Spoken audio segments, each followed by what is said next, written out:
शास्त्र बताते हैं कि मनुष्य जीवन बहुत दुर्लभ है प्राप्त होना, क्योंकि मनुष्य जीवन एकमात्र जीवन है जिसमें हम चित्त का शुद्धि कर सकते हैं और कृष्ण प्रेम को हम जगा सकते हैं।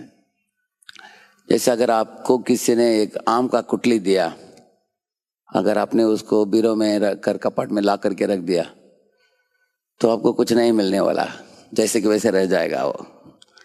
लेकिन उसको अगर कोई जमीन में बोता है, पानी का सिंचन करता है, उसको कुंपन लगाता है, खाद देता है, सूर्य की रोशनी ताप इत्यादि प्रदान करता है, तो पौधा निकलेगा, बड़ा पेड़ होगा और फूल उगेगा। उसके बाद कच्चा आम और पक्का आम प्राप्त हो जाएगा, उसको हजारों आम प्राप्त हो सकते हैं उसको।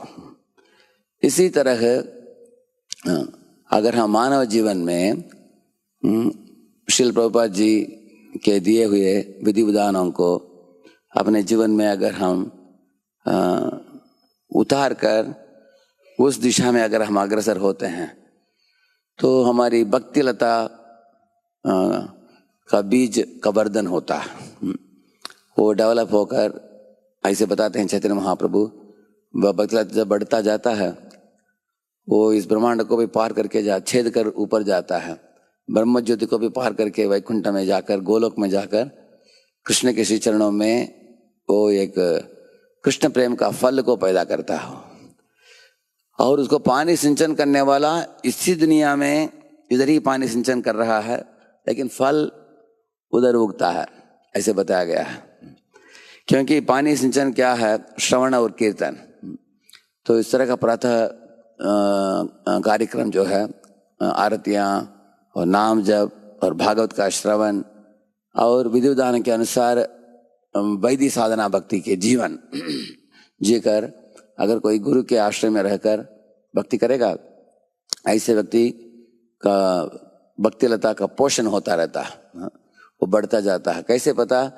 उन ऐसे व्यक्तियों को जो करता है उनको रुचि बढ़ेगा आध्यात्मिक जीवन में, जल्दी उठना, भगवान के दर्शन करना, नाम जपना, भागवत इत्यादि श्रवण करना, सेवा में जुड़ना और भक्तों के संग में ही रहना।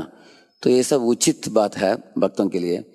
प्रभुपाद जी बताते हैं कि अगर कोई उसके पहले 50 साल भक्ति में आ नहीं पाया, कुछ कारणवश दुनिया में व्यस्त रहा, लेकिन 50 के बाद उसको सेकंड चांस है, उसको 50 से 80, वो 30 साल में कोई गंभीर होकर भगवत धाम लौट सकता है, इस तरह बताते हैं। इसलिए वानप्रस्थ संघ चालू किया गया है ताकि जो लोग अपने बेटा बेटी को बड़ा करके उनको सेटल कर दिया, उसके आगे का समय जो है उनके जीवन में बहुमूल्य समय जो है, उसको भगवान की भक्ति में गंभीरता से उसको लिया। पति पत्नी दोनों, जैसे पृथु और अर्ची दोनों भगवत धाम लौट चले, मलय ध्वजा और वैदर्भी वो दोनों भी चलते हैं, भगवत धाम चलते हैं ऐसे। तो प्रभुपाद जी ने तो सारी दुनिया को दिखा दिया कि 70 साल के बाद भी किसी व्यक्ति का प्रसिद्ध जीवन शुरू हो सकता है। लोग सोचते हैं कि 70-80 का मतलब वाइंड अप है, वाइंड अप नहीं, प्रभुपाद ने बोला शुरुआत है। Prabhupada proved that life begins at 70। तो हम बोल रहे हैं भक्तों को 50 से चालू करो।